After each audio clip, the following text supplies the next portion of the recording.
Selamat pagi Bapak Ibu semuanya. Gimana sehat semuanya ya?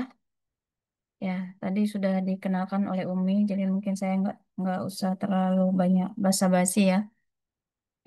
Langsung saja saya izin share screen. Hari ini kita akan apa ya, mengenal ya, mungkin mengenal. Kalau belajar sih masih belum, ini masih kenalan dulu. Mungkin di antara Bapak Ibu belum pernah tahu yang namanya studi bibliometrik atau sudah pernah tapi mungkin belum berhasil gitu ya dalam melakukan studinya. Berhasil di sini mungkin asumsinya adalah berhasil publikasi begitu ya. Nah, ini nanti kita akan sharing ya tentang pengalaman kita berkaitan dengan publikasi bibliometrik, bagaimana apa namanya, hal-hal apa, mengapa, terus kemudian kira-kira tantangannya apa, dan kemungkinan apa, tips and triknya apa begitu ya. Nah, jadi ini yang akan kita bahas, apa dan mengapa, lalu bagaimana melakukan studinya, tapi ini hanya apa, sekedar pengetahuan awal ya, karena nanti kalau cuma 2 jam ini tidak mungkin kita bisa mempelajari, karena berikutnya di tahap selanjutnya di sini ada diklat bibliometrik yang di mana di situ apa, terdiri dari 3 kali pertemuan, Bapak Ibu bisa belajar lebih detail tentang caranya, prosesnya begitu. Nah, di sini kita akan kenalan dulu saja. Kemudian tantangan-tantangan studi bibliometrik yang kemungkinan dihadapi itu apa, dan kemudian tips-tips yang perlu kita apa, perhatikan. Nah, bibliometrik sendiri adalah studi yang apa, berisi sejumlah teknik pengolahan data bibliografi ya. Jadi data bibliografi yang diolah untuk kita bisa menganalisa struktur dan dinamikanya. Jadi di sini kalau sebagian orang berpikir bibliometrik itu sama dengan SLR, itu berbeda karena SLR itu kita akan melihat substansi secara dalam. Kalau ini kita hanya membahas data bibliografi. Nah, kalau ditanya data bibliografi itu apa? Data bibliografi itu hal-hal yang mungkin masih sifatnya kayak apa ya, hal-hal informatif yang tidak harus kita baca full teksnya ya. Kalau paper itu kita nggak perlu PDF-nya. Jadi data-data seperti nama penulis, afiliasi penulis, negara asal, jumlah sitasi, nama jurnal, kemudian tahun terbit, referensi-referensi yang disitasi si papernya, kemudian judul papernya sendiri, keywordnya gitu ya. Ada keyword dua, ada satu keyword yang kita biasanya berikan ketika kita melakukan penulisan, ada lagi yang keyword plus, di mana keyword plus ini adalah keyword yang di-generate dari editor atau dari sistem jurnal, yang intinya dia ingin merepresentasikan tulisan kita begitu. Nah, kemudian abstract paper. Jadi inilah yang disebut yang namanya data bibliografi yang nantinya akan diolah oleh mesin bibliometrik yang akhirnya bisa menjadi sebuah riset begitu. Nah, jadi ini belum nyampe ke full teksnya ya. Paling pol itu abstraknya gitu. Jadi kalau misalnya kita nggak dapat full teksnya tidak ada masalah. Nah, biasanya yang kita bahas, kita review dalam sebuah studi bibliometrik itu dari sisi autornya sendiri. Ya, dari sisi autor itu bisa banyak hal, dari bagaimana risetnya dia, sejauh mana, kemudian sejauh mana dia itu studinya itu menjadi disitasi orang begitu. Akhirnya terlihat mana sih apa, autor-autor yang menjadi sentral dalam satu topik tertentu begitu. Kemudian terkait jurnalnya juga, jurnal untuk topik ini, jurnal jurnal mana saja yang menjadi cuan utama, kemudian perankingan begitu ya. Nah, ini berkaitan dengan author dan jurnal. Sedikit lebih ke substansi gitu ya, tapi masih berupa kulit itu klasterisasi keyword, karena ternyata antar keyword itu bisa ada pola penghubungan, pola pengelompokan. Nah, itu nanti bibliometrik itu akan mengolah pola-pola pengelompokan keyword sehingga kita bisa melihat inti utama dari studi ini arahnya kemana. Selain itu juga karena di sini ada apa namanya, variabel waktu gitu ya, sehingga dia juga bisa membuat analisis berkaitan dengan tren topik, tren dalam kurun waktu tertentu. Jadi bisa terlihat apa namanya evolusi topiknya dari tahun ke tahun itu seperti apa. Kemudian di sini juga di beberapa tool bibliometrik itu kita bisa apa namanya mengidentifikasi topik-topik yang emerging, yang apa namanya, aduh saya lupa nama selain emerging itu ya, yang dia itu terabaikan gitu. Jadi sempat itu topik muncul, tapi kemudian di kemudian hari itu dia nggak berkembang. Nah itu bibliometrik itu bisa melihat itu, bisa bisa apa namanya bisa memberikan data-data itu. Nah ini yang biasanya menjadi apa namanya eh temuan-temuan yang kita dapatkan dari studi bibliometrik. Nah, kemudian pertanyaan mengapa kita mengambil studi bibliometrik gitu ya? Banyak alasannya. Terkadang kita melakukan studi bibliometrik ini sebagai preliminary research. Misalnya kita di satu topik kita tuh bingung, kira-kira nanti si gap risetnya itu kemana gitu. Nah, sehingga kita butuh melihat secara makro. Bisa jadi ya, gap riset itu kan bisa dilihat secara makro, bisa secara mikro. Nah, kalau misalnya kita ingin melihat secara makro, kita masih menyelami satu topik tertentu sehingga kita pengen tahu nih secara keseluruhan mappingnya seperti apa. Nah, itu kita gunakan bibliometrik. Jadi kita bisa melihat evolusinya secara garis besar itu untuk topik ini itu kemana saja. Nah, di sini kita bisa melihat gap secara makro juga gitu. Nah, itu pertama, kita bisa lihat evolusi. Yang kedua, ini yang bagi orang yang sukanya gratisan ya. Saya juga suka gratisan, makanya saya pakai bibliometrik juga. Nah, bibliometrik ini rata-rata toolnya itu gratis. Jadi kita nggak perlu pusing mikirin bajakan atau harus beli. Nah, itu karena di sini banyak tool-tool gratis yang tersedia, yang mereka menawarkan berbagai visualisasi data yang sangat menarik dan juga informatif itu bisa dipakai gitu. Nah, berikutnya alasan ketiga adalah pengerjaannya relatif cepat gitu ya. Karena dia itu kita nggak perlu kemana-mana, kita hanya menggunakan tool, semuanya kita bisa kerjakan dari rumah. Misalnya kita orang yang mageran atau kita kerjanya WFH, kita nggak suka kemana-mana, nggak perlu ke lapangan. Jadi kita hanya butuh di depan laptop, kita pakai tool, yang penting kita tahu triknya bagaimana, prosesnya seperti apa. Dan itu kalau misalnya dilakukan dengan serius, itu bisa cepat selesai. Kalau misalnya asumsinya benar-benar serius ya, dalam waktu 1 bulan aja masih mungkin selesai gitu ya. Dari yang proses pencarian sampai analisis, bahkan sampai mungkin membuat apa manuskripnya itu masih memungkinkan. Tapi itu tentu tergantung dari sejauh mana kita keseriusan kita dalam mengerjakan itu dan juga seberapa disiplin kita gitu ya. Sehingga itu akan menentukan juga eh, cepat tapi nggak berkualitas juga kan nggak bagus juga gitu kan. Jadi tetap cepat tapi bisa berkualitas. Nah, yang terakhir kalau misalnya nih Bapak Ibu tuh nggak suka baca paper, mungkin pusing bahasa Inggris segala macem gitu ya, dan kita punya kelemahan dalam bahasa, maka bibliometri ini menjadi salah satu apa ya alternatif gitu ya, karena dia di sini tidak perlu membaca full text papernya. Kita cuma butuh metadata dari si paper yang ingin kita review gitu. Jadi beda dengan SLR ini salah satu menjadi pembeda utama. Kalau SLR itu pasti kita butuh full text, sedangkan kalau bibliometrik itu tidak. Kita hanya butuh apa namanya metadata gitu. Metadata dari si apa paper-paper yang ingin kita review. Nah, jadi sedikit clue tentang bagaimana melakukan studi bibliometrik ya. Ini kita pertama tentu kita membutuhkan database ya, database untuk mendapatkan bibliografi. Nah, kalau yang atas ini dua ini tentu yang paling populer gitu ya, Scopus dan Web of Science, dan ini eh kalau misalnya metadata itu masih mungkin ya kita mendapatkan dari akun ini meskipun kita tidak punya akun dari institusi.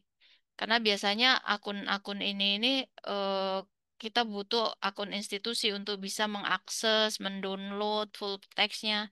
Tapi karena bibliometrik ini kita butuh bukan bukan full text, jadi kita hanya butuh apa namanya metadatanya itu setahu saya bisa ya masih bisa ya kita bisa pakai kita masih bisa download dari database ini. Scopus sama Web of Science tuh yang memang punya kredibilitas yang tinggi gitu ya, basis data ilmiah yang top tier gitu ya, keduanya setara gitu sehingga kita bisa memilih salah satunya atau keduanya juga boleh. Terus yang ke berikutnya adalah Dimension sama PubMed. Ini mungkin masih apa database ilmiah yang mungkin masih di bawah eh, Scopus sama Web of Science, tapi juga masih memungkinkan kita gunakan atau kita lengkapi gitu ya. Jadi tidak hanya satu saja, kita bisa pakai beberapa database itu boleh. Nah, kemudian ini masalah database, kemudian masalah toolnya. Nah, toolnya itu banyak dan ini rata-rata gratis ya. Apa kita bisa pakai gratis, kita bisa download dan mereka menawarkan berbagai output yang menarik gitu.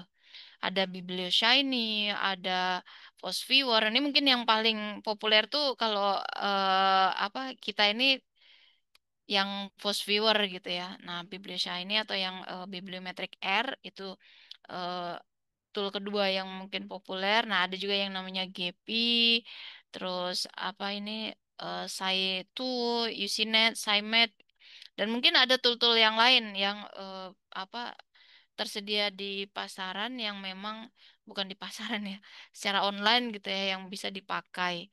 Nah, ini memang kalau Bapak Ibu mau memilih ya yang mana yang paling bagus, bukan yang paling bagus, mungkin yang paling informatif. Kalau saya di paper saya yang menggunakan bibliometrik itu saya memang menggunakan dua tool ini, gitu ya. Karena menurut saya kalau ini doang itu nggak cukup. Selain juga karena memang nanti akan kita bahas ya tentang tantangan bibliometrik ya. Tapi juga informasi yang ada di Viewer itu memang sepertinya apa masih nanggung gitu ya, belum lengkap.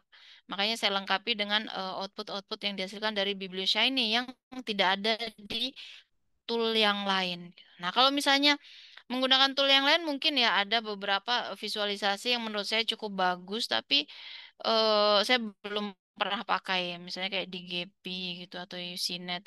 Beberapa mereka punya kesamaan ya outputnya. Jadi kita tidak perlu menampilkan seluruh output yang ada dari tool-tool ini, tapi kita bisa memilih kira-kira mana nih yang menurut kita paling representatif gitu. Nah, ini kita masuk ke tantangan dari si studi bibliometrik. Jadi ada beberapa tantangan yang kita perlu pertimbangkan ketika kita memilih studi bibliometrik.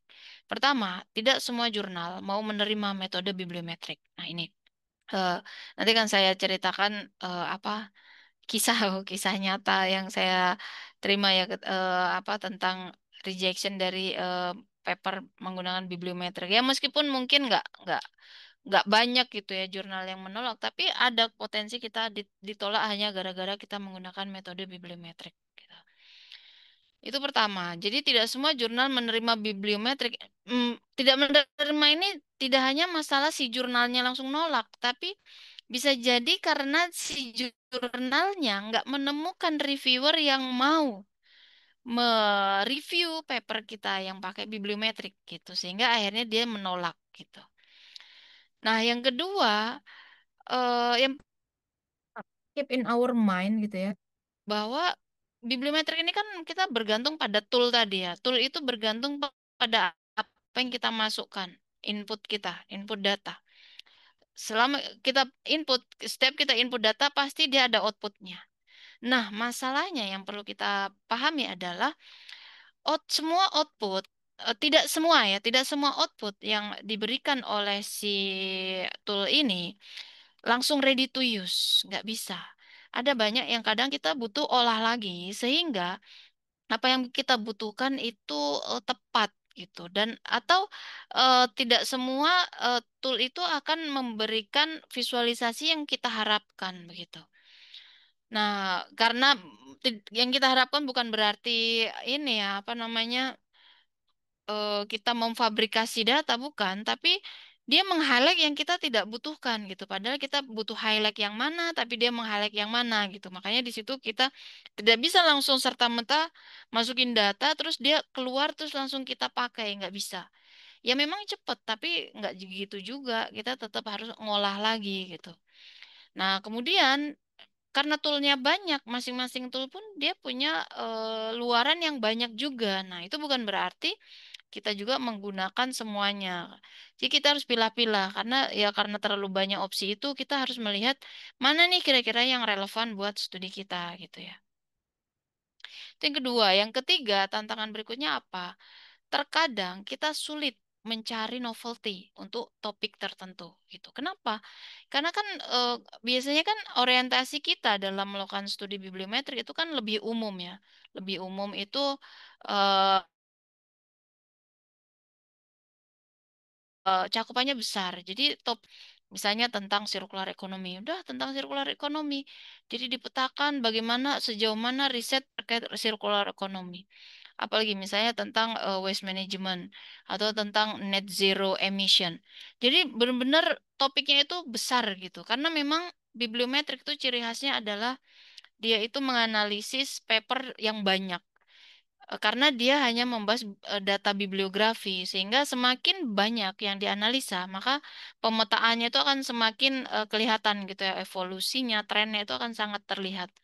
Kalau cuma sedikit itu biasanya nggak disarankan bibliometrik, tapi biasanya disarankan menggunakan literatur review karena mungkin kita masih memungkinkan kita melakukan studi literatur review dengan jumlah yang sedikit. Sedikit di sini misalnya kisaran antara apa di bawah 100 sampai 150 itu mungkin akan disarankan literatur review begitu. Jarang yang bibliometrik itu segitu. Tapi kemarin di paper kami itu jumlahnya saya lupa 104 apa 140 gitu. 140 kayaknya. Nah, itu makanya agak cukup berat juga ketika kita mempertahankan jumlah segitu gitu. Karena kebanyakan itu akan disarankan untuk literatur review. Nah, jadi salah satu tantangannya adalah kita sulit mencari novelty sehingga ini dibutuhkan bagaimana kita apa kreatif gitu ya, kreatif mencari topik. Kemudian yang perlu ditekankan adalah dan menjadi tantangan juga proses awal. Proses awal itu penting banget dan akan mempengaruhi kualitas dari studi kita.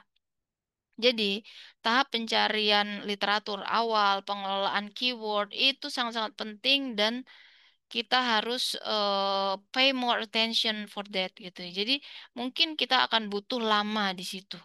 Jangan buru-buru kita mau memetakan menganalisis, jangan. Yang paling utama tuh prosesnya dulu tuh pastiin benar, pastiin sudah sesuai, pastiin tidak ada yang kelewat. Karena kalau sudah melewati tahap itu kita udah analisa pasti kita akan males kalau misalnya ternyata ada yang salah gitu. Makanya di tahap awal itu dari mencarinya, mengelolanya, screening segala macam itu sangat penting gitu. Dan itu akan menentukan sejauh mana hasil dari studi bibliometrik ini berkualitas. Ini contoh ya, saya tadi bilang bahwa tidak semua jurnal itu mau menerima metode bibliometrik, jadi agak sulit untuk mempertahankan gitu. Nah, ini contohnya saya di paper saya yang mungkin Bapak Ibu lihat linknya ya, apa di apa pamfletnya itu. Saya sudah submit tuh ke ini. Ini sampai ke 4 jurnal ya. Jurnal yang 3 jurnal awal itu reject ini. Ini udah 3 kali rejected dengan rincian pertama di Cogent Social Science itu saya apa di reject di situ mendapat review dari 2 reviewer. Eh, Sebenarnya soundsnya 2 atau 3 gitu ya saya lupa. Soundsnya sebenarnya ada yang reviewer yang menganggap bagus, tapi ada satu reviewer yang menganggap itu jelek. Jadi yang 2 itu, oh 3 ya, benar 3. 3, yang 2 menganggap cukup bagus, mungkin minor revision, tapi yang satu menganggap jelek, ya bukan jelek ya, banyak sekali permasalahan flaws katanya. Too many flaws. Dia nyebutin flawsnya di mana aja. Terus akhirnya di reject oleh si jurnalnya, ya itu setelah berapa bulan gitu ya. Jadi paper ini saya sebenarnya sudah proses itu kayaknya dari 2023 gitu, baru 2025 bisa berhasil. Tapi dari apa rejection pertama ini banyak mendapatkan insight juga gitu. Jadi dari proses ini kemudian kita memperbaiki papernya, banyak hal yang kita perbaiki, semakin mempertajam, baru masuk ke paper yang jurnal yang kedua. Ini langsung sekian hari langsung reject karena dia nggak mau menerima metode bibliometrik gitu. Nah ini yang saya bilang ada jurnal yang memang dia tidak mau menerima bibliometrik gitu. Jadi dari awal sudah editorial rejection. Nah, yang ketiga, kalau yang Kogen ini Taylor and Francis ya. Kalau yang ini dia apa? Bukan top tier. Terus kalau yang ini Sustainable Futures ini Elsevier. Nah, di Elsevier ini di reject, belum mendapat review. Tapi ini karena tidak mendapatkan reviewer. Jadi si editornya ngomong ke saya, dia sudah mengajukan 15 request untuk reviewer, nggak ada satupun yang mau. Sehingga setelah sekian bulan menunggu akhirnya rejection. Jadi sebenarnya si apa editornya sendiri memberi kesempatan begitu untuk paper ini. Dan ini Sustainable Futures ini Q1 ya. Jadi rejectnya itu bukan karena dia tidak mau bibliometrik, tapi reviewernya yang nggak mau gitu ya, nggak mau mereview. Entah karena metode bibliometriknya atau apa gitu ya, nggak tahu. Nah, baru yang keempat itu baru diterima ini yang ini ya, Journal Cleaner Waste System. Ini saya tunjukkan foldernya untuk menunjukkan memang ini kenyataannya seperti ini ya. Nah, ini yang dari Sustainable Futures ya. Tadi yang rejection yang ketiga. Nah, jadi dia mereject, kemudian nih dia bilang dear authors, I'm sorry that I invited 15 reviewers for your article, but no one is willing to review it. Jadi ini masih baik menurut saya. Ini padahal dia top tier ya, publisher top tier. Dia udah berusaha mencari 15 reviewer, akhirnya nggak dapat ya udah. Tapi kemudian dia baiknya dia menyarankan untuk transfer transfer papernya ke beberapa list jurnal. Nah, salah satunya adalah itu tadi yang cleaner waste system. Dia memberikan banyak ya listnya gitu. Listnya itu di jurnal findernya Elsevier. Jadi masih sesama Elsevier. Terus ditransfer. Nah, saya coba satu yang dia rekomendasikan.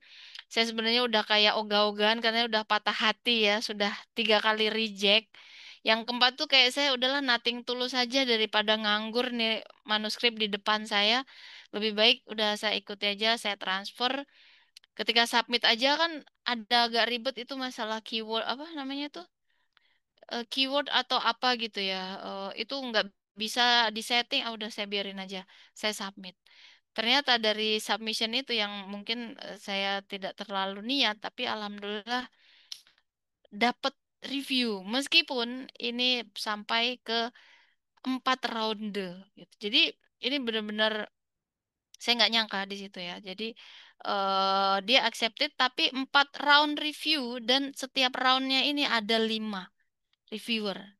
5 reviewer dengan 5 permintaan yang macam-macam yang panjang kali lebar gitu. Nah ini mungkin saya coba tunjukkan ya apa contoh komentar reviewernya. Ini kelihatan nggak ya? Oh, kayaknya nggak kelihatan. Sebentar.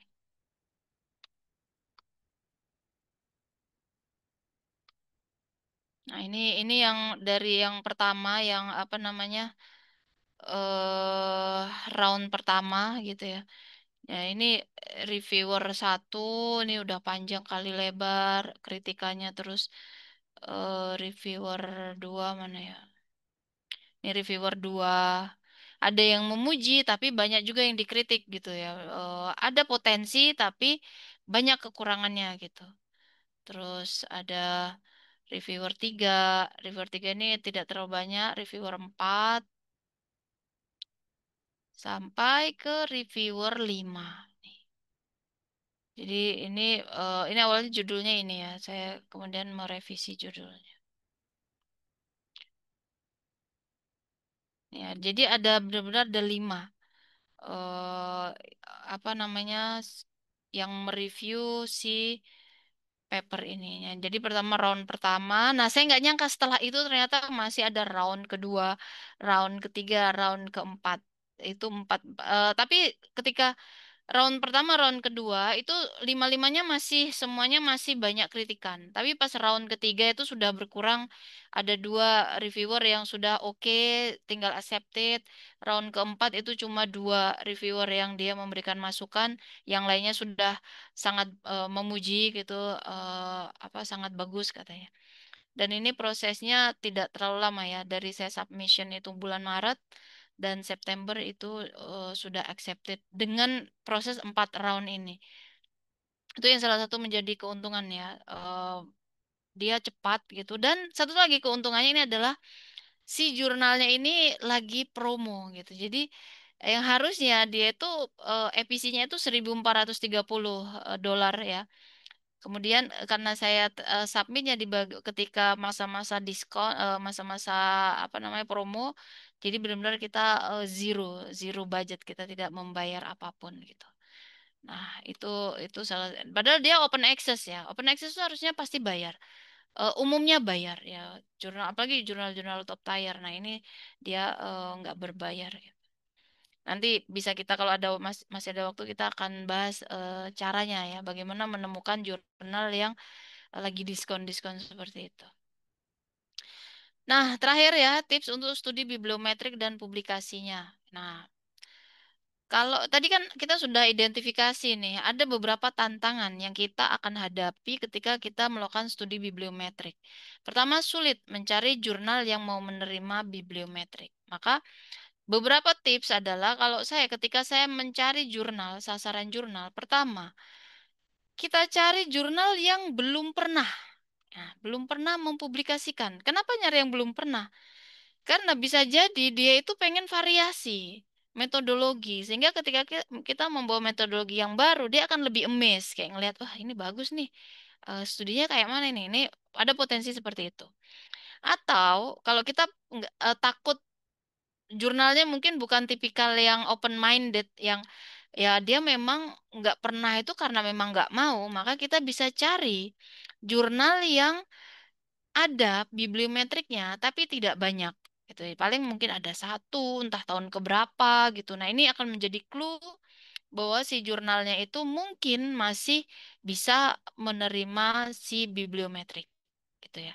Itu untuk tips untuk agar kita apa ya potensi untuk mendapatkan rejection gara-gara metode bibliometrik itu ini apa solusinya ya.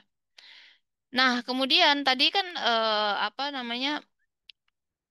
Ini ya, cari jurnal yang bukan top tier atau jurnal top tier yang sedang promo atau masih baru. Tapi dengan catatan kita pastikan dia ini sudah terindeks Scopus kuartilnya sesuai kebutuhan kita. Tadi yang di yang paper saya tadi itu jurnalnya memang masih baru. Jadi baru itu asumsinya kan benar-benar baru ya, dia baru 2 tahun. Nah, kenapa baru? Kita cari baru, dia akan butuh banyak paper. Ini apa kelebihannya deh? Dia akan butuh banyak paper, prosesnya akan panjang. Dia juga butuh variasi metodologi. Sehingga salah satunya mungkin bibliometrik akan menjadi pertimbangan dia. Dan satu lagi, dia biasanya ada promonya. Apalagi kalau jurnal-jurnal top tier, itu pasti dia akan mengejar jumlah. Untuk mengejar kuartilnya itu, dia akan butuh banyak paper sehingga dia apa namanya kerjanya cepat dan juga mungkin akan agar menarik autor dia akan membuat banyak promo. Promonya kadang-kadang diskon 50%, diskon 100%, atau mungkin apa rata-rata sih 50% atau 100% ya. Jadi ini keuntungannya tuh jadi banyak. Ada potensi kita cepet, dapat gratis, dan potensi untuk diterima si metode kita itu. Nah, berikutnya kalau misalnya kita tidak apa ya peluang untuk perjuangannya itu tidak terlalu berat ya. Salah satunya adalah mengkombinasikan dengan metode SLR. Kemarin ketika kami submit pertama, bibliometri kami itu tidak ada sama sekali literatur review yang SLR, maksudnya review full text-nya ya. Tapi kemudian ketika proses revisi dari reviewnya itu kan memang ada permintaan yang Setidaknya ini kan jumlahnya cuma sekian nih, jumlah papernya baru dikit. Seharusnya kamu memberikan tambahan review mendalam begitu. Akhirnya dengan negosiasi kita hanya menyajikan tentang main objektif dari paper-paper yang memang relate dengan topik kita yang sangat spesifik. Jadi dari sekian ratus itu kita hanya mengambil beberapa yang memang kita fokuskan untuk dibedah gitu. Dibedahnya pun nggak terlalu dalam. Itu untuk mengenrich hasil dari studi kita. Nah, kalau dari tentu semakin tahun kan itu apa kebutuhan challenge-nya itu akan semakin besar. Maka kalau saya proses itu tahun ini atau tahun kemarin bisa seperti itu, mungkin tahun depan Bapak Ibu mungkin udah sulit begitu. Jadi lebih bagus benar-benar dari awal sudah disetting kombinasinya bibliometrik dengan SLR untuk mencegah kemungkinan rejection yang cepat gitu ya. Nah, itu akan meningkatkan potensinya gitu. Nah, itu pertama, tentang bagaimana kesulitan mencari jurnal ketika kombinasi itu akan jauh lebih baik. Nah, kemudian tidak semua output itu ready to use dan terlalu banyak opsi output. Nah, ini tipsnya apa? Pertama, teliti ya, teliti dalam memilih output yang mana yang relevan. Jadi kita itu jangan cuma wah ini keren nih gambarnya ambil, oh ini bagus gambarnya ambil, jangan. Jadi kita fokus ke tujuan riset kita apa. Kita itu mau membedah apa. Nah, gambar mana nih yang bisa apa menjawab itu gitu. Jadi kalau misalnya ada apa namanya output-output yang dia itu nggak sesuai ya nggak usah. Nah, tambah juga kalau kita menggunakan beberapa output itu kan apa ya namanya dia itu kan kadang informasinya sama gitu, cuma mungkin di beda visualisasinya. Ada yang modelnya seperti apa, ada yang model seperti apa. Nah, kalau memang dari masing-masing output itu tidak ada yang apa memberikan insight baru, maka nggak usah. Salah satu aja dipilih mana yang menurut kita lebih informatif gitu. Karena dia bisa mengulang. Kalau mengulang informasi yang sama, biasanya reviewer pun akan protes. Ini redundant gitu outputnya. Kemudian beberapa output itu perlu diolah lagi sehingga kita tidak bisa langsung pakai ya. Jadi kita butuh edit-edit lagi. Editnya ini misalnya kita menghilangkan beberapa keyword yang nggak perlu. Kita atau meng-highlight keyword-keyword tertentu. Nah, itu butuh pengolahan lagi. Di BiblioSign, di FOSS Viewer itu kan ada yang bagian kita bisa memberikan batasan itu. Atau kita membuat pengelompokan. Keyword-keyword yang menurut kita ini thesaurus, maknanya sama ya, kita satukan saja itu juga bisa. Sehingga gambarnya pun akhirnya lebih tajam, lebih sesuai dengan kebutuhan kita gitu. Itu terkait output ya. Nah, ini contohnya ya. Misalnya nih, ada beberapa bentuk visualisasi masalah tahun. Nah, saya melihat ini tahun ini akan kelihatan, misalnya dia kelihatan peningkatannya tahun keberapa. Nah, itu akhirnya saya pilih yang ini. Kemudian di sini kan ini cuma tahun nih yang atas ya. Ini saya ambil yang atas. Nah, di bawahnya ini apa keywordnya gitu, keyword yang makin meningkat. Nah, makanya ini saya didekatkan dan ini untuk mempertajam ini dari tahun ke tahun meningkat. Nah, yang paling meningkat apa nih? Topik apa yang lebih banyak semakin semakin banyak gitu dari tahun ke tahun. Nah, ini sebenarnya di sini ya kalau Bapak Ibu udah pernah tahu Viewer ini kan overlay ini kan dia warna hijau, kuning, biru ini kan masalah tahun juga. Cuma kan dia dipetakannya berdasarkan klasterisasi, pengelompokan keyword. Nah, maka saya tetap pakai ini karena insight-nya berbeda. Nah, ini saya dampingi dengan ini. Karena dia sama-sama klasterisasi, tapi ini klasterisasinya diperlihatkan berdasarkan tahun. Sehingga apa? Kita akan bisa menduga-duga masalah tren dan evolusinya. Nah, memang di sini belum terlalu jelas evolusinya, maka saya tambahkan tool yang lain, output yang lain untuk memperkuat itu. Nah, ini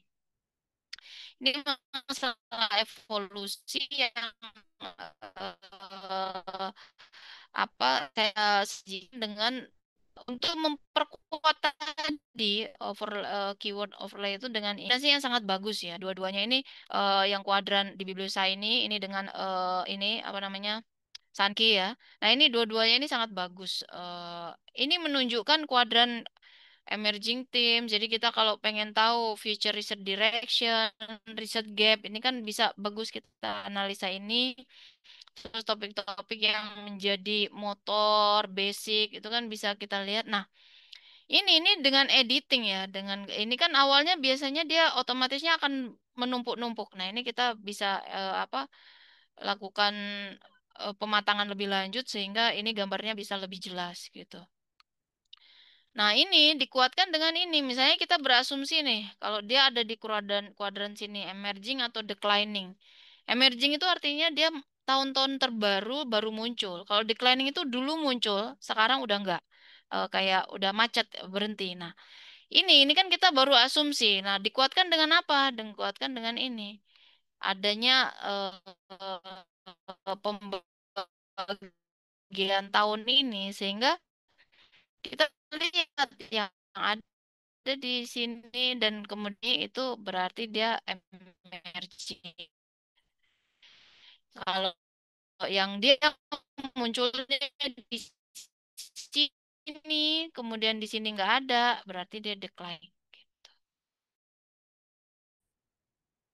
Nah, itu contohnya. Kemudian tadi menjawab dari tantangan sulit mencari novelty, apa yang perlu kita lakukan? Nah, ini solusinya ya menurut saya. eh, kita memetakan dulu topik yang sudah ada. Jadi kita lihat, lalu kita cari di Scopus atau di Web of Science, topik itu udah ada belum bibliometriknya. Kalau sudah ada bibliometriknya, coba lihat pembahasan bibliometriknya itu kemana aja. Nah, kita identifikasi gapnya, tapi dia waste manajemennya dari sisi apanya. Atau kalau misalnya sulit nih, aduh saya topiknya persis mau kayak gini, gimana nih? Kita lihat, kita bisa ini solusinya, kombinasi dengan SLR atau toolnya. Misalnya dia cuma toolnya pakai Fosviewer doang. Kita inovasi, tambah dua atau tiga. Kayak tadi tambah BiblioShiny, tambah apa misalnya Gepi gitu kan. Akhirnya kan bisa memberikan tambahan apa input. Nah, itulah novelty-nya. Kalau misalnya oh dia toolnya juga udah banyak gimana nih? Nah, baru saya biasanya saya akan melihat secara agak lebih spesifik karena umumnya studi-studi bibliometrik itu kan makro. Nah, kita lihat yang agak spesifik, yang agak-agak mikro dikit. Nah, mungkin kalau Bapak Ibu memperhatikan judul paper bibliometrik kita, itu dia membawa tiga topik. Public participation, community engagement, dan social learning di dalam waste management. Ini tiga. Ketika saya mencari bibliometrik yang public participation, itu mungkin ada gitu ya, atau yang community engagement. Tapi intinya dengan kita mengkombinasi, itu biasanya potensi kita mendapatkan novelty itu tinggi. Apalagi saya ini sampai tiga untuk dalam satu konteks. Nah, itu susah banget, nggak ada. Jadi saya hanya menekankan itu saja novelty kami itu apa dari situ gitu. Cuma memang nggak cuma asal comot. Kenapa saya mencomot public participation, community engagement, dan social learning dalam satu paper. Nah, ini tentu ada alasannya, ada teorinya. Kenapa seperti itu? Saya membawa dua, tiga bahkan ya, tiga teori yang menunjukkan apa keterkaitan ketiganya ini. Dan itu tentu argumentasinya harus harus jelas ya, justifikasi ilmiahnya itu harus kuat. Sehingga alasan kenapa tiga-tiganya ini yang akan dibahas itu tidak terbantahkan gitu. Bapak Ibu bisa baca paper saya yang di bagian introduction dan juga theoretical background itu akan kelihatan kenapa tiga topik ini dibawa gitu. Sebenarnya nggak harus sampai segitunya ya. Bapak Ibu bisa pakai dua saja misalnya public participation dan community engagement dalam waste management itu masih mungkin.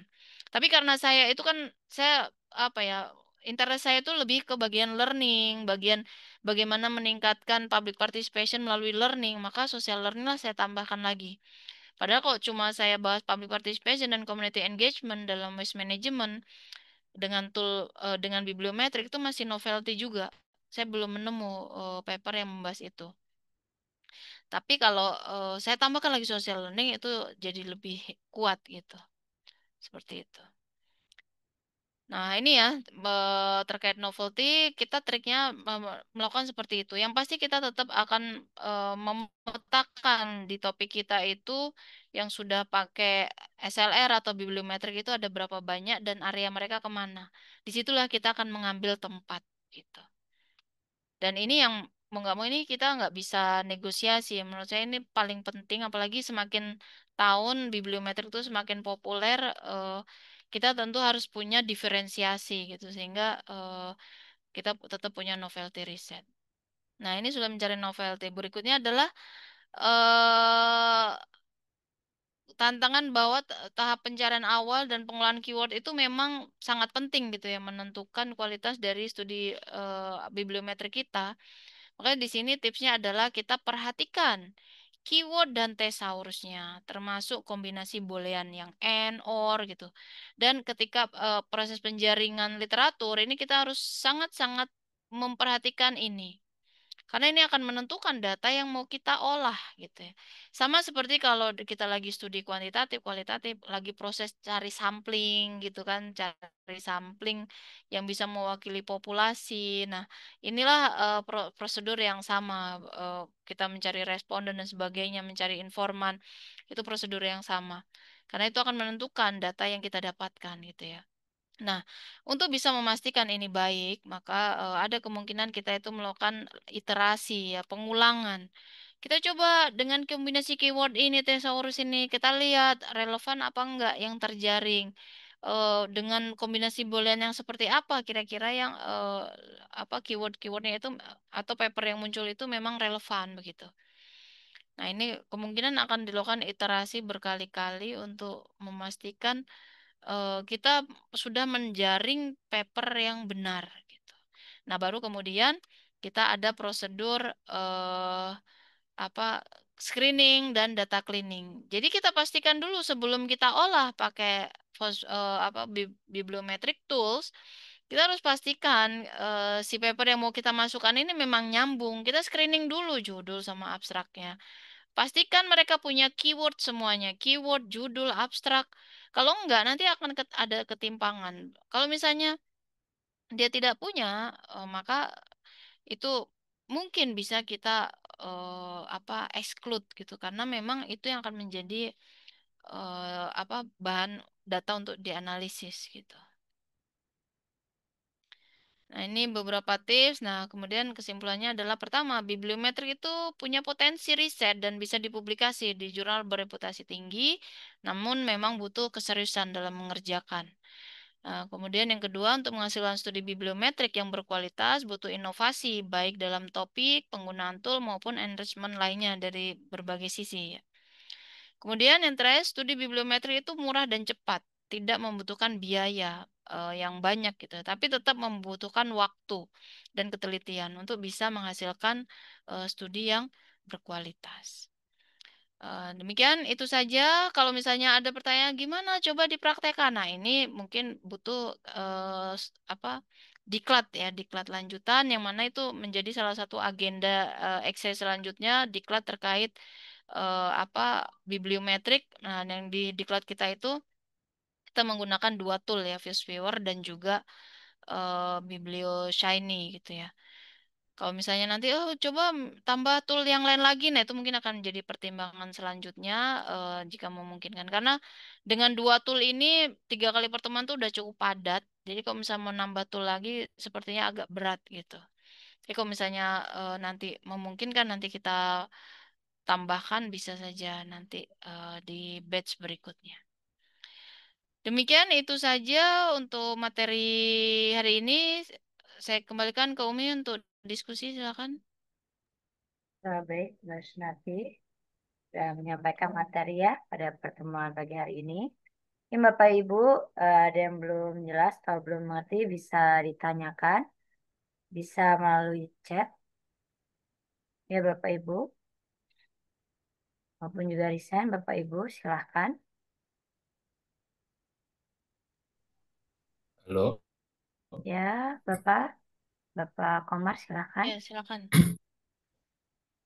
bisa itu diceritakan kan gini Bu, rata-rata kalau saya baca bibliometrik itu kan ada kalanya saya yang saya pahami ya Mm-mm. sifatnya deskriptif kuantitatif gitu artinya hanya pemetaan dan lain sebagainya dan sebagainya. Nah, kemarin saya baca contoh yang dihadirkan di apa di kegiatan hari ini hadirnya hadirnya kerangka teori kerangka teori. Nah ini kan apa eh, baru baru saya temukan gitu artinya ya keterbatasan saya membaca mungkin juga tapi hadirnya kerangka teori di sini ya tentu tadi untuk menambah novelty ya untuk menambah Iya. menguatkan novelty yang yang Ibu maksud tadi cuma maksud saya cerita di balik layarnya, desainnya kok seperti ini, itu seperti apa, dan apakah itu berangsur gara-gara revisi berulang kali sehingga menemukan formula seperti itu, atau udah punya punya formula tersendiri sehingga strike untuk publish itu dapat gitu, gitu Bu. Iya. Benar sekali pertanyaannya bagus banget Pak. Wah, akhirnya ketahuan juga nih. Jadi memang sebenarnya Pak, sejujurnya sebelumnya kita nggak pakai ini. Ini gambar ini belum ada paper sebelumnya. Saya awal-awal tuh kita hanya mindsetnya adalah ini apa namanya? Ya kayak cuma deskriptif aja gitu, deskriptif menjelaskan tentang eh ya saya kita cuma mendefinisikan public participation apa, social learning apa, lalu kita lihat studinya sejauh mana. Nah, ternyata dari masuk-masukan yang jurnal yang terakhir itu mereka menyarankan harusnya ada framework, framework apa yang menjadi dasar analisisnya sehingga analisisnya itu lebih kuat, lebih terarah gitu. Kebetulan karena saya sendiri untuk memilih teori ini sendiri ya, ini baru yang saya baru kenal. Jadi sebenarnya saya tuh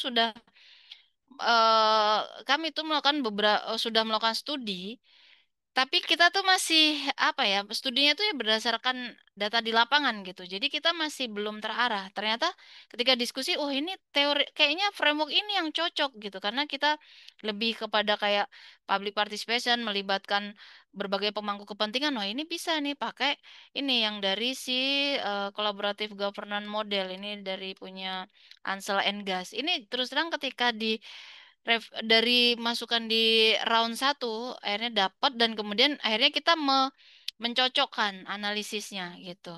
Awalnya mungkin kayak nggak terarah ke sana kemari gitu kan. Ketika dapat saran itu ya saya malah senang itu reviewer tuh benar-benar memberikan kritik yang membangun sehingga akhirnya jadi lebih tajam gitu pembahasannya. Jadi awalnya saya lebih banyak fokusnya itu ke social learningnya. Karena memang dari studi-studi sebelumnya saya itu memang fokusnya ke apa social learning apa learning dari kelompok gitu kan bukan ke dari kolaboratif governance-nya. Dan ini pun ketika saya membahas ini ya tentang public participation tuh tidak terlalu mendalam. Nah, tapi ketika dapat kritikan harusnya teorinya terus digambarkan, ditunjukkan bagaimana integrasi antara public participation, social learning. Nah, itu akhirnya terciptalah gambar-gambar ini. Jadi sebelumnya nggak ada gambar ini. Jadi aslinya kan kita hanya sedikit gitu. Yang bab 2 ini biasanya kan kalau bibliometrik tuh nggak terlalu banyak ya theoretical backgroundnya. Bahkan kadang di skip kan. Nah, ini kita banyak masukkan di situ akhirnya kita banyak menambah tulisan di bab theoretical background itu. Jadi itu mungkin yang akhirnya jadi memperkuat. Nah, saya bersyukurnya sih di jurnal terakhir ini kita dikasih kesempatan mendapat masukan dan juga kita bisa merevisi. Karena bisa jadi di jurnal yang lain itu udah ngeliat, ah ini kesana kemari pembahasannya udah reject aja gitu. Itu ada potensi begitu juga ya. Bagi kami, menurut kami itu ada satu keberuntungan gitu ya mendapatkan jurnal ini yang dia memberikan kesempatan sehingga kita bisa memperbaiki dan akhirnya bisa sesuai gitu dengan yang diharapkan para reviewer. Kesalahan kami yang awal gitu. Jadi kita memberikan yang contoh yang lebih baik seperti ini dan Bapak Ibu tidak perlu harus mengalami rejection seperti kami yang sampai 3 kali gitu kan. Nah, jadi kalau memang memungkinkan pembahasan itu dengan ada kerangka tertentu yang menjadi acuan itu akan lebih baik sehingga analisisnya itu akan lebih terarah gitu. Seperti itu, Pak Komar. Sudah Eh, cukup, Pak Komar? Ada eh, atau apa ada? maksud iya saya terima penjelasan dari Ibu tadi penjelasan iya nggak apa-apa ini ya saya lanjut ya Hmm. halo ya Iya, monggo, halo. monggo, silakan. Pak. Silahkan Ya, Pak. Eh, monggo.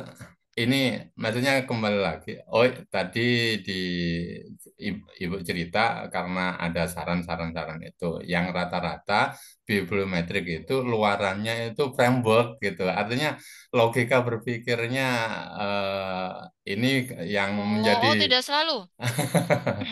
Kalau kalau setiap bibliometrik luarannya framework enggak selalu. Mereka biasanya kadang-kadang hanya benar-benar deskriptif kuantitatif, misalnya melaporkan sekian jumlah.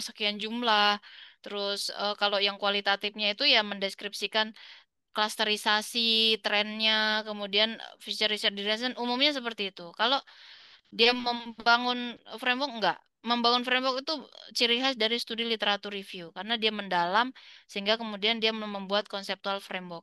Kalau bibliometrik biasanya jarang saya belum pernah menemukannya. Rata-rata hanya deskriptif kuantitatif dan deskriptif kualitatif begitu, Pak. Satu lagi pertanyaan, Bu. Ya, Batasan artikel yang direview kadangkala ini saya ya benar kata Ibu tadi pada proses untuk metadata mencari metadata itu menjadi sesuatu yang penting. Salah salah langkah bisa jadi salah semua langkah-langkah berikutnya ini. iya. Dari 159 hasil yang didapat dari Scopus yang kemungkinan kemungkinan kalau disortir menjadi di bawah 100 itu mungkin nggak bibliometrik itu. Oh, Ini kalau di kalau di bawah 100 tuh berat, Pak. Pasti akan disuruh SLR. Kalau misalnya Bapak mau berat. kombinasi dengan Oh, SLR itu lebih bagus. harus. Jadi bibliometrik itu kayak awalannya, terus Bapak membedahnya secara dalam itu akan bagus. Angka segitu masih oke. Tapi kalau hanya bibliometrik saja, udah saya yakin itu berat banget. Potensi untuk selalu di reject itu tinggi karena ya itu jumlahnya segitu apa susahnya membedah dalam pasti gitu nanti pertanyaannya gitu. Kan hanya berapa 90 berapa, berapa tadi Pak? Eh, apa di bawah 100 sembilan Di puluh bawah delapan 100 itu sembilan berat, puluh delapan berat. Ini berat. ketika kami 140 aja, ini nih agak lumayan berat ya. Banyak yang mempertanyakan kenapa banyak di-exclude di sini-sini. Jadi menjustifikasi exclusion ini berat gitu. Sampai berkali-kali bahkan di round terakhir, di round 3 ya. Ini masih dipertanyakan sehingga kami butuh banyak argumentasi untuk bisa argumentasi kita itu diterima gitu. Alasannya harus sangat detail kenapa harus ini. Nah, ini problem tentang developed countries. Ini kan dia reviewernya itu menekankan kalau bisa intinya harusnya skopnya diperlebar sehingga kemungkinan artikel-artikelnya harus masuk gitu. Nah, itu yang berat. Nah, mungkin nanti Bapak tantangannya akan sama karena jumlah sedikit itu akan dilihat nanti kriteria exclusion mana yang seharusnya tidak dilakukan sehingga akhirnya kalau kita mengiyakan tentu implikasinya ya kita harus analisis lagi, bikin gambar lagi sama aja kayak ngulang studi yang baru kan. Nah, itu kalau di awal udah segitu dan kita udah yakin jumlahnya segitu itu memang sudah firm ya, udah justifikasi ilmiahnya udah kuat, ya mending SLR aja. Kalaupun mau bibliometrik itu hanya sebagai tambahan. Jadi untuk pemetaan visualisasi, keyword dan sebagainya baru, tapi nanti kemudian dibedah secara dalam di SLR-nya gitu. Itu saran saya kalau jumlah segitu ya Pak ya. Itu Bu, dari artikel-artikel Oke. bibliometrik eh, SAR tadi menyarankan kan digabungkan dengan SLR. Terus pertimbangan-pertimbangan lain Ya. seperti konten analisis atau hal-hal yang lain mungkin nggak semacam itu atau SLR yang paling ideal Oh iya, untuk SLR itu kan di dalamnya ada konten analisis, Pak. Jadi di dalam SLR itu nanti ada konten analisis yang kita lakukan Jadi kayak konten analisis itu kan tekniknya ya, teknik kita memetakan isinya. Nah, studinya namanya biasanya disebut SLR atau LR. SLR itu kalau kita secara sistematis pencariannya gitu. Itu ya di dalamnya itu ya konten analisis sama gitu. Gitu ya. Oh ya, Ya, terjebak penamaan aja ya berarti iya, saya. betul. Itu Ah, tekniknya saja. Oke, ya, oke ya, ya Pak Komar. ya, makasih ya. Oke, sama-sama Pak. Berikutnya ini Bu Elik Ningsih. Apakah bibliometrik memungkinkan untuk riset eksak agroteknologi? Oh, sangat memungkinkan. Semua bidang itu mungkin. Mau engineering, mau agroteknologi, agrobisnis, lingkungan, apalagi komputerisasi itu mungkin semuanya. Karena bibliometrik kan metode.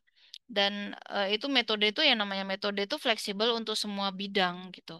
Jadi tinggal kita kalau misalnya bibliometrik ini metode yang baru untuk di bidang kita, itu malah lebih bagus. Pasti akan orang akan lebih amazed ngeliat, oh ini metode baru nih, ini bagus nih, insight-nya itu malah lebih mudah kita apa namanya memilih itu.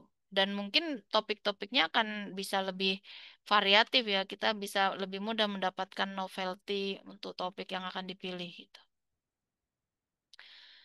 Begitu ya, Bu siapa namanya tadi? Bu Elik.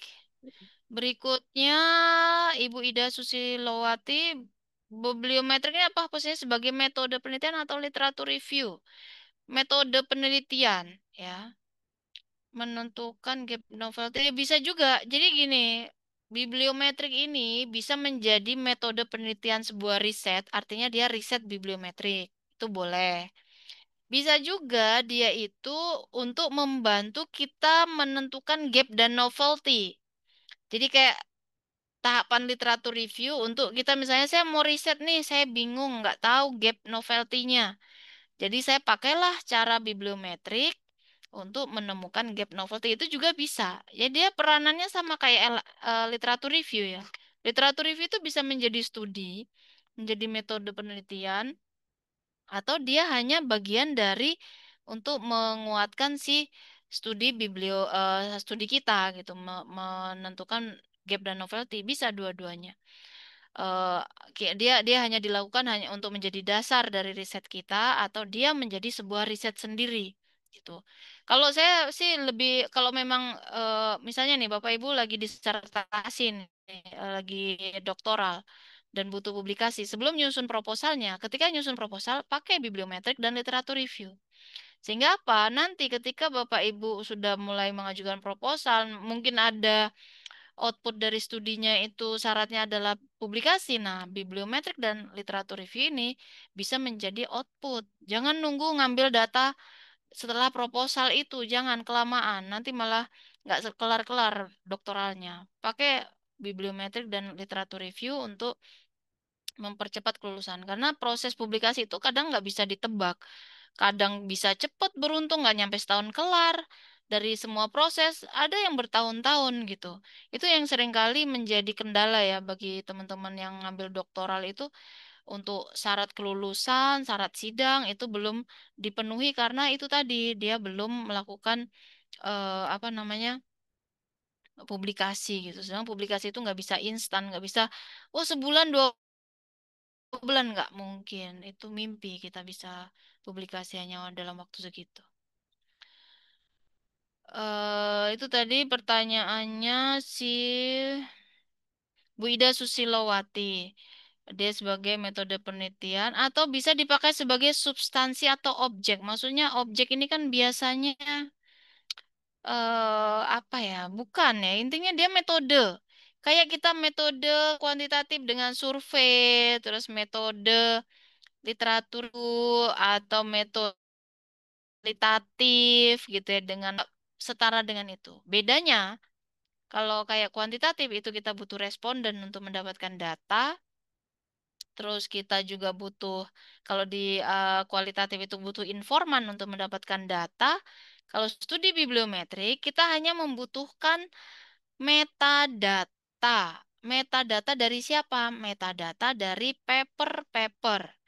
Papernya yang mana? Nah, papernya itu harus dipilih berdasarkan sistematika pencarian. Sehingga kita nggak asal comot, oh ini paper-paper ini dikumpulin terus diambil metadata, nggak bisa. Harus ada proseduralnya, keywordnya apa, nyari databasenya di mana. Ya seperti ini ya contohnya di paper ini itu saya sangat detail.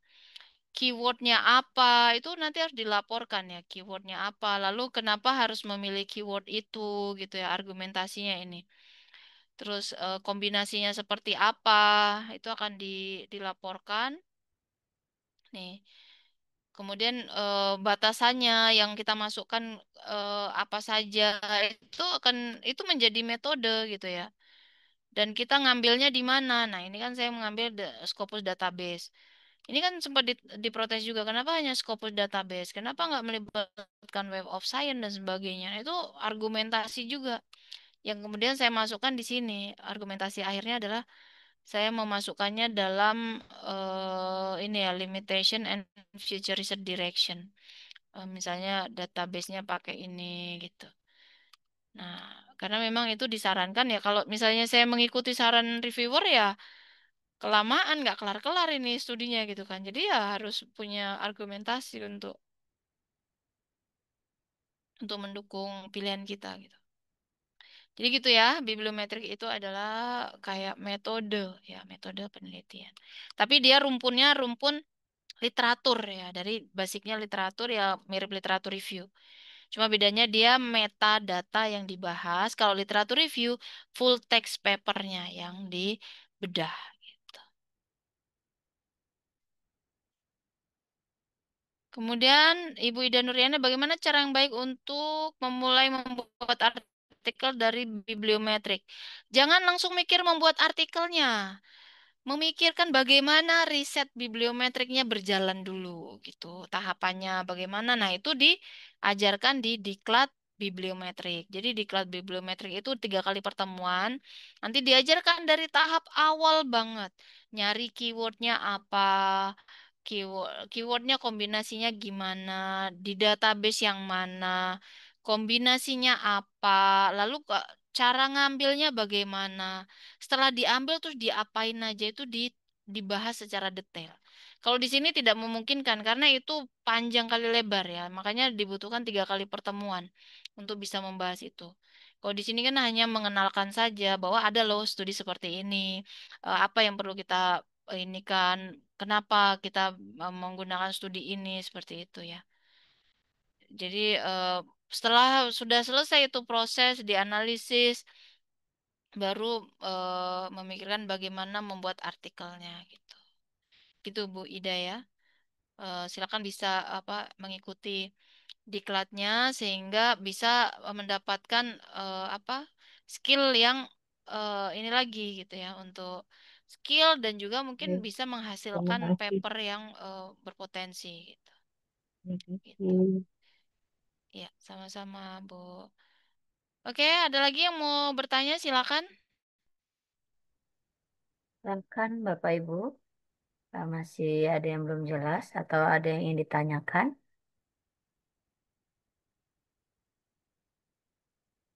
Ini sambil memberi informasi sedikit ya Mbak ya, sembari menunggu Bapak Ibu mungkin ada yang baru mengetik atau mencari pertanyaan.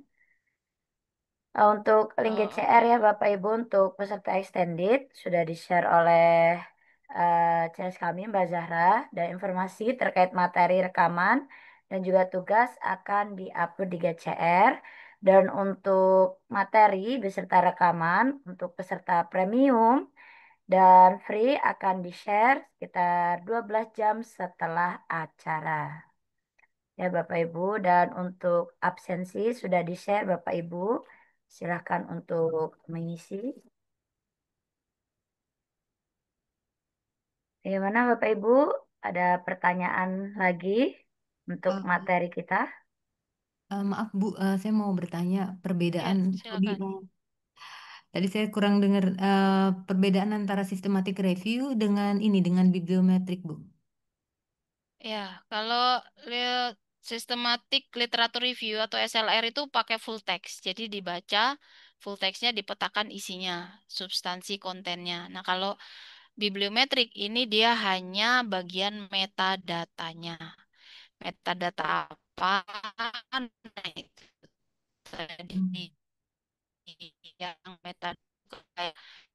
keywordnya, terus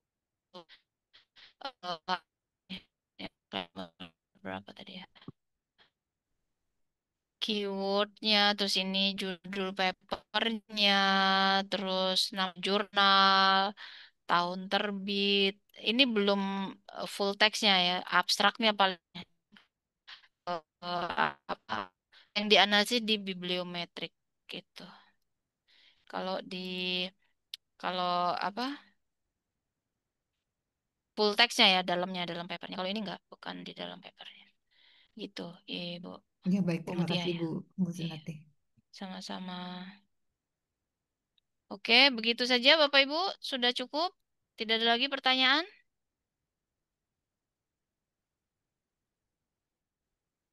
Jika tidak ada, mungkin closing ya, Umi. Baik, Mohon Mbak. Mohon Untuk maaf, mohon informasi. dijelaskan Oh, oke, silakan. extended ini untuk gimana untuk ini. Mungkin bisa dijelaskan Umi. Intinya ini masalah fasilitas ya. Kalau untuk monggo Umi tahu Umi. Silakan. Iya, baik, Mbak. Assalamualaikum Untuk, Mbak, saya mau bertanya Mbak. Oke, izin oh Bu ya, sebentar. silakan. Narti. Ya, Untuk sebentar. Ini tadi yang untuk mau bertanya info siapa ini? untuk extended nanti akan diinformasikan oleh tim kami, Mbak.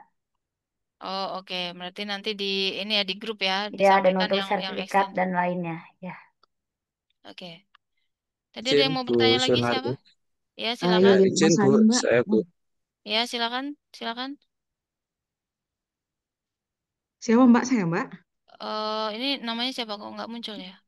Oh Ibu. iya ya Mbak ya. Kayaknya sinyal saya kurang bagus Mbak, saya nggak bisa buka komentar dari Oh, tadi. Bu Yulia ya. Oke, silakan, Ah silakan iya, Bu Yulia. oke. Monggo, monggo. Mbak ini Mbak saya mau nanya, saya udah punya paper bibliografi itu sudah dari tahun kemarin dan saya udah ditolak sama Scopus itu 2 kali. Akhirnya saya Masih nggak dua. pede lah. Iya, iya. Masih Saya nggak dua, pede Mbak. sampai Kan saya. sekarang. Saya nggak pede mau buat Waduh. publish lagi gitu loh. Oh, gitu. Ada ini kan dibilangnya ada workshop apa apa ya Mbak ya? Saya mau Ya, bedah diklat. bedah paper saya sih. Ada diklat ya Mbak ya? Oh gitu. Oh Ya iya. ada diklatnya.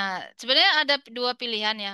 Misalnya kalau Mbak mau langsung papernya itu coba di-review, jadi pengen tahu masalahnya di mana, yang Mm-mm. bisa diimprove yang mana. Nah itu bisa ambil Iya. review aja, itu private. Tapi kalau misalnya mau Mm. membedah sendiri dengan cara melihat ikut diklatnya, terus nanti bisa bedah sendiri itu juga nggak masalah. Kalau private tuh lebih mahal soalnya biasanya dibanding biaya Oh untuk gitu ya ini. Mbak ya? Ya, dibanding diklat. Oh Kalau diklat kan untuk murah ya, privatnya ya? cuma 250.000 ya. Nah, itu bisa. Oh gitu ya Mbak. Kira-kira diklatnya kapan ya Mbak? Mungkin bisa tanya admin ya nanti di grup ya, karena saya lupa Oh dijadwalkannya. gitu. Tapi memang itu dalam waktu dekat ya. Jadi upcoming diklatnya itu memang sudah memang untuk jadi follow up dari webinar ini gitu. Nanti Oh bisa gitu ya Mbak. Berarti ada ya Mbak diupdate ya kan? sama, ya. Nggak Soalnya pede nanti lagi saya buat kalau itu publish kan Mbak. bisa pelan-pelan. Oh, jangan sayang. Siapa tahu masih bisa dimanfaatkan. Saya sendiri memang Oh, studi ini iya. memang lumayan lama dari 2023. Makanya literatur yang dibahas pun kan tahunnya nggak yang 2025 kan karena studinya udah lama Iya, dan masih iya Mbak. mungkin gitu dimanfaatkan. Kan sayang ya udah capek-capek kerja tapi nggak ini. Nah, Hmm. mungkin nanti mana yang diimprove-nya gitu ya. Itu Nggak mau apa-apa baru waktu dekat dijerit-jerit kan Mbak dua ya? nggak apa-apa. Hah? Nggak sanggup Mbak, nggak sanggup lagi ditolak. Mbak itu masih dalam waktu dekat ya Mbak ya? Iya, dalam waktu dekat. Nggak Mungkin, lama ya? oh Oke, oke. kayaknya akhir bulan ini kayaknya. Akhir bulan Oke, oke, Oktober Masya ini Allah. kalau nggak salah. Iya, Oke Mbak, oke Mbak. Terima kasih. dua Saya lima nanya dua di enam di kalau di nggak salah sana aja sama deh Mbak. tanggal. Oke, oke, di grup Oke, bisa ya. ya, Mbak. Izin Oke. Ya, Bu terima Ada kasih lagi banyak yang ya Sunarti. mau Mbak. tanya? Bu mau Ya nanya, Bu. saya Bu. Imam Bu. Sama-sama. Oh ya, Bu Heni itu link Saya Bu. link papernya silakan Bu Heni ya. Oke, silakan Pak siapa ini? Saya Bu. Izin Bu. Saya Imam Bu. Ya, silakan. Oh, Pak Imam. Ya. Silakan Pak Imam. Bu, izin Bu tadi Bu Sunarti sempat di awal paparan menyampaikan terkait identifikasi paper yang diskon itu Bu. Mohon nanti di apa Oh iya. dijelaskan. Oh, Bapak ingat ya. Kemudian yang kedua Bu Karena terakhir oke. terkait Ya. diklatnya kalau bisa offline Bu. Jadi nanti diharapkan nanti peserta kan kalau offline Oh. kan bisa mengetahui dengan hasil outputnya ya satu peserta nanti Iya, output paper benar. yang siap dipublikasikan. Itu saran usul Bu. Terima kasih Bu Sunarti. Kalau kalau offline kira-kira requestnya di daerah mana nih Pak? Ini Bapak di mana posisinya? Saya di Semarang Bu. Iya. Berarti kalau misalnya ngadain di Jogja atau di Ya Jakarta Jogja memungkinkan. atau di Joglos ya ya monggo nanti gimana. Kalau Oke. Jakarta pun sebenarnya juga nggak masalah sih kan masih di Jawa. Iya. Ya, Kalau usul Sumatera nggak aja mungkin Bu. ya Pak. Jadi nanti Iya. Iya maksudnya sebenarnya. nanti ada outputnya misalkan pada saat Oke. pelatihan offline itu diharapkan nanti sudah selesai pelatihan ya peserta sudah ada output Iya. paper yang Ya siap untuk semacam dipublikasikan. semacam semacam bootcamp begitu ya, yang apa Iya, benar-benar. ya kurang lebih seperti itu Oke. Bu. Iya. Ya, Oke, terima kasih Bu. kita tampung sebenarnya sudah banyak ya usulan untuk meminta offline gitu. Cuma kan kadang karena offline itu butuh effort yang luar biasa, sedangkan masing-masing ini kadang-kadang agak waktunya itu yang tidak memungkinkan. Nah, itu yang akhirnya nggak jadi melulu. Tapi nanti mungkin bisa kita coba pertimbangkan lagi kalau memungkinkan misal di Jakarta itu bisa mungkin nanti. Oke, tadi terkait cara ininya ya. Ini tadi link contoh paper tadi nih ya sudah saya berikan nih di chat yang saya reply-nya Bu Heni Susiati. Silakan itu link papernya. Boleh dibuka. Ini saya coba tunjukkan yang tadi cara mencari jurnal yang murah ya. Nah, ini ada beberapa cara ya. Pertama, kalau kita ingin melihat dari secara keseluruhan mungkin dari berbagai publisher. Nah, itu saya starternya biasanya dari ini. Di Scopus itu kan ada download Scopus source list ya, yang setiap bulan kan ada update. Nah, di situ nanti ada bagian kolom yang dia itu menginfokan jurnal-jurnal yang masih baru. Nah, jadi di situ kita melihat jurnal mana saja yang masih baru. Nah, tapi ketika melihat list itu bukan berarti dia langsung apa udah pasti, oh ini langsung submit sini. Jangan, dicek dulu. Dicek dulu di Scopusnya. Apakah dia itu, bentar, sebentar. Ini mana Excelnya ya?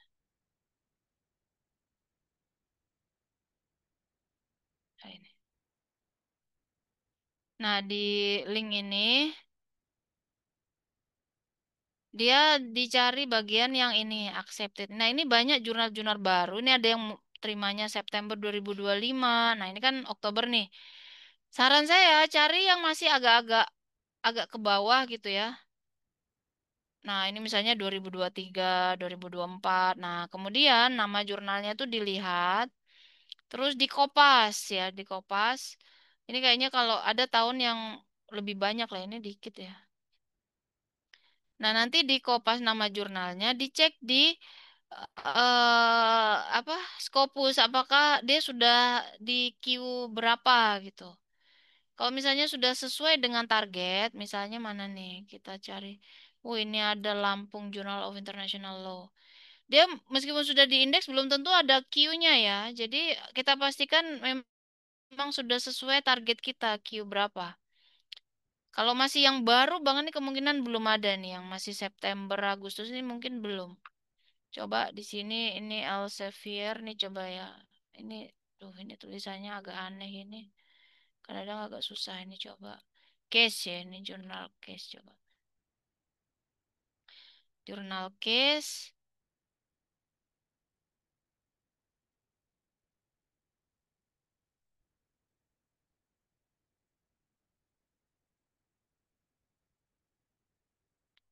Kalau dia belum ada, berarti dia masih proses sebenarnya ya. Jadi dia belum, ya itu ditunggu dulu, jangan coba-coba ke situ.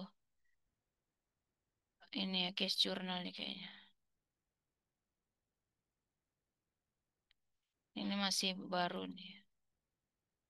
Kita pastikan nih namanya benar ya. Ini Emerald. Oh, bukan ini berarti ini bukan. Ini tadi cuma namanya sama ini. Ini kan dia Elsevier ya, berarti bukan.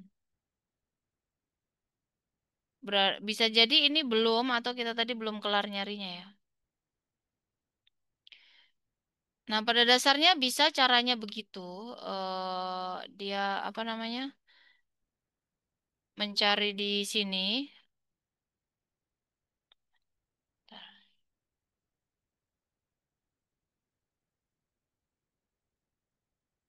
Atau bisa juga ini belum belum kelihatan berarti.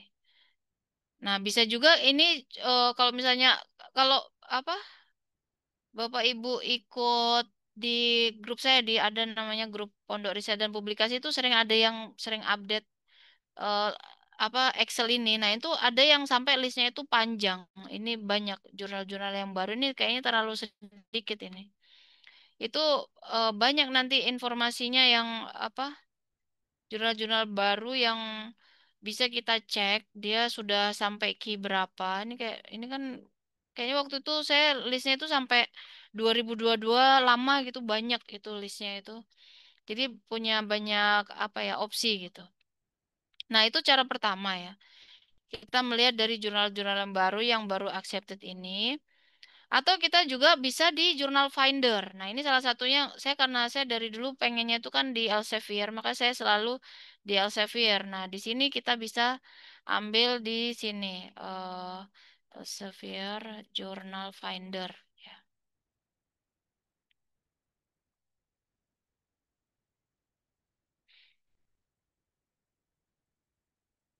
Kalau misalnya kita di sini ada tadi ya nama jurnal yang di Elsevier yang baru. Ini kan Elsevier, pencarian Elsevier. Nah, kita ambil coba jurnal Elsevier tadi. Jangan yang case ya, karena kata-katanya cuma 4 biji itu kadang-kadang suka potensi nggak pas ya. Kita cari yang lain ya, nama yang lain. Hmm, apa ya? Ini Progress in Ekonomi Geografi ya, coba ya.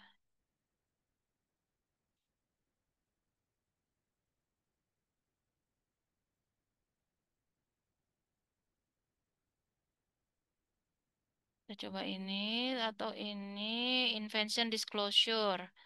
Nah, ini kita coba. Ini kita pilih bukan yang abstrak, tapi pilih yang search keyword. Nah, kita kopas nama jurnalnya.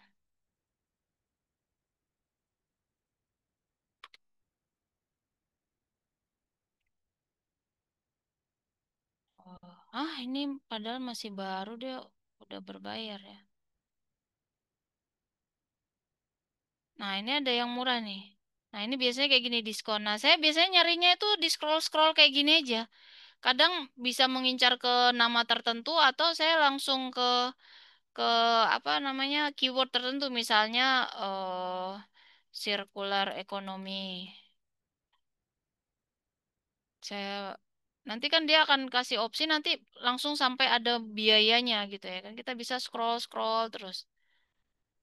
Nih, ini eh kalau yang belum ada impact factor nih kita curiga dia belum terindeks ya. Jadi atau dia masih baru, masih tahun pertama banget. Jadi ini apa namanya?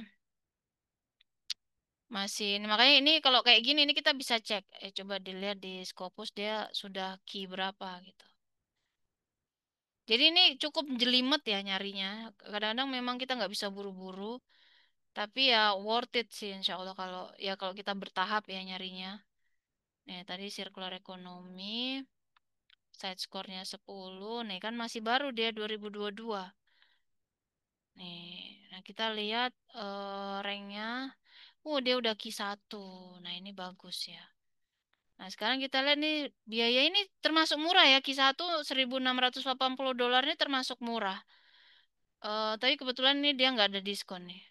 Kayaknya awal-awal dulu ada diskon tapi sekarang mungkin udah selesai karena dari 2022 udah nih. Saya sempat nyari 2023, 2024 kayaknya masih ada diskon. Ada juga mungkin apa ya? Ini kalau yang masih baru-baru nih desalination, nah ini 700. Ini dia diskon applies before ini. Nah, saya nyari yang kayak gini, yang apa?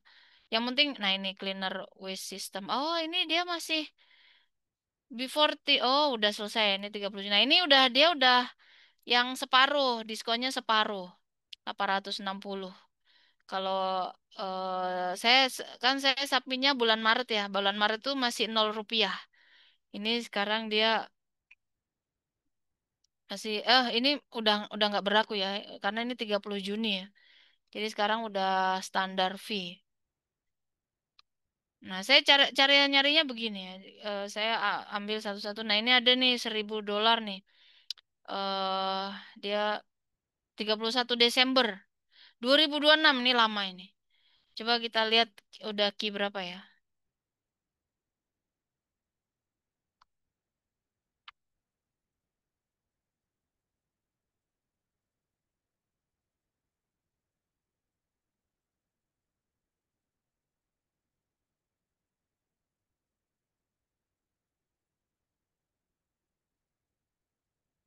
Nih, dia masih baru nih 2023. Oh, dia masih key 3. Ini persentilnya 48. Tapi kemungkinan ini udah bentar lagi naik nih. Kalau udah di atas 50 persentil nih dia nanti Q2 ini, kode kedua di sini. Mungkin tahun depan ini. Bisa jadi target ini ya. Karena dia, kalau untuk waste management ya. Karena, eh tapi ya biayanya agak lumayan sih. Kalau misal bisa cari yang lebih murah mah lebih mending yang murah ya. Tapi kalau misalnya ada yang mau, itu bisa jadi opsi. Kalau saya biasanya yang seperti ini nanti saya bikin list. Nama jurnalnya ini, linknya ini, biayanya sekian sampai bulan apa. Nanti akan saya list semuanya. Nanti akan saya lihat yang mana nih yang menjadi alternatif. Alternatif pertama, alternatif kedua gitu. Jadi nggak langsung satu biji terus itu ya.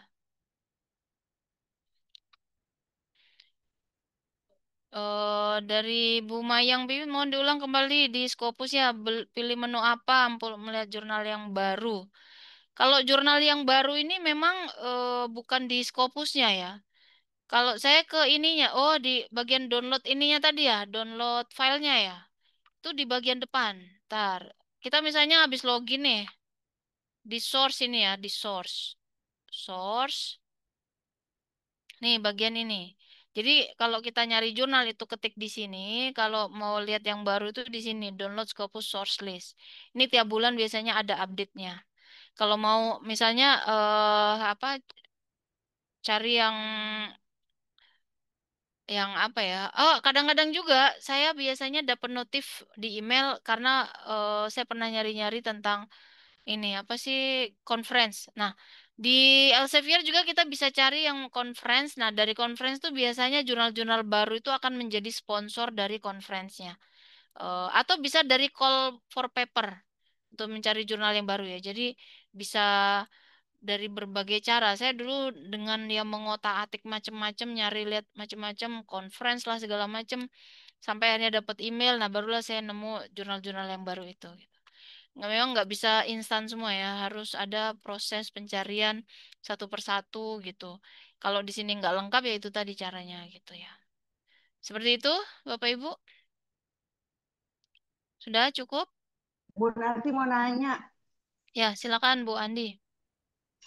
ya, Assalamualaikum warahmatullahi wabarakatuh, Bu. Waalaikumsalam Yang saya mau warahmatullahi tanyakan wabarakatuh. adalah ini bibliografi saya kok lama banget ya? Itu hampir setahun belum masih under review. Itu memang Oh, normalkah atau bagaimana ya? Itu terus mereka itu mereview artikel saya itu seperti apa prosesnya gitu, sehingga itu mengambil waktu setahun yang itu lama. sama sekali nggak ada apa namanya tektokan review segala macam.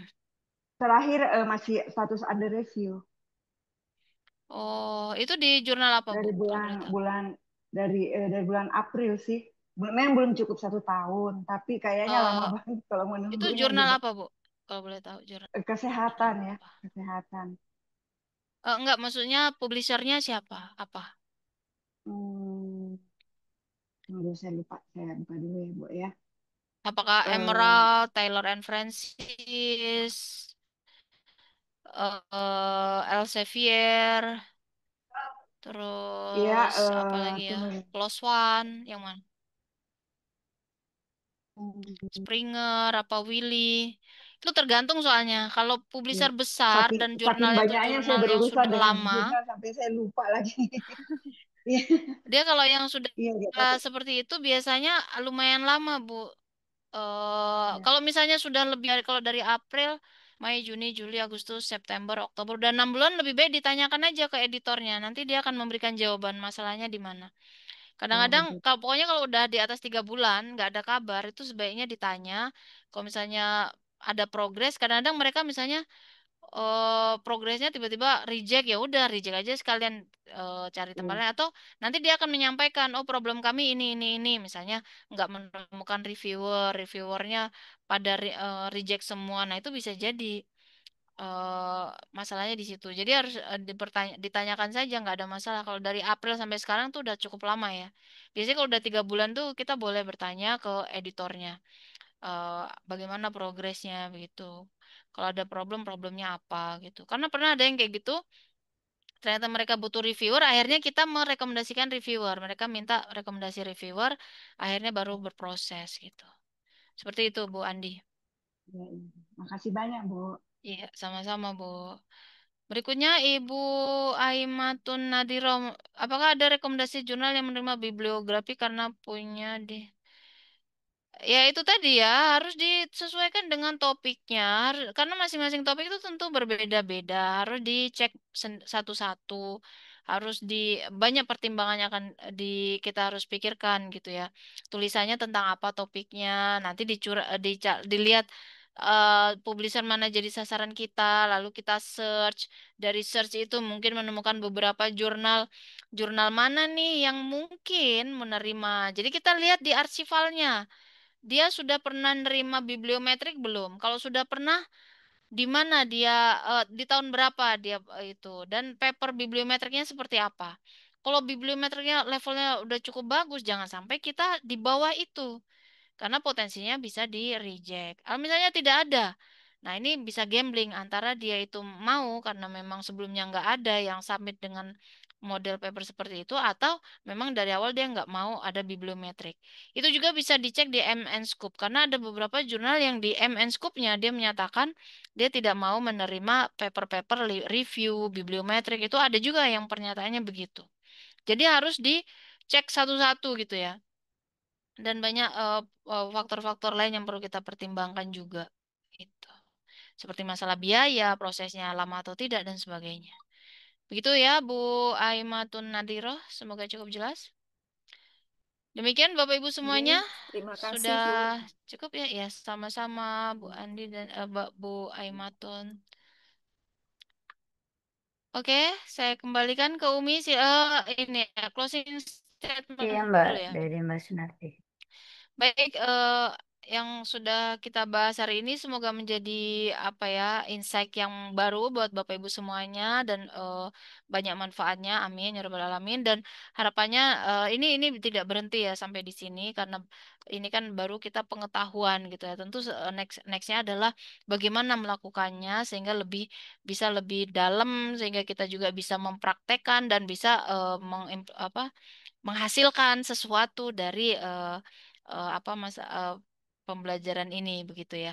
Harapannya nantinya itu akan menjadi satu karya yang bagus dan juga memang bisa dipublikasikan ke jurnal-jurnal yang kita harapkan begitu. Demikian itu saja. Kita tunggu ya joinnya di diklat-diklat kita, termasuk diklat bibliometrik yang akan diadakan sebentar lagi. Demikian itu saja. Mohon maaf kalau ada salah-salahnya. Sekian.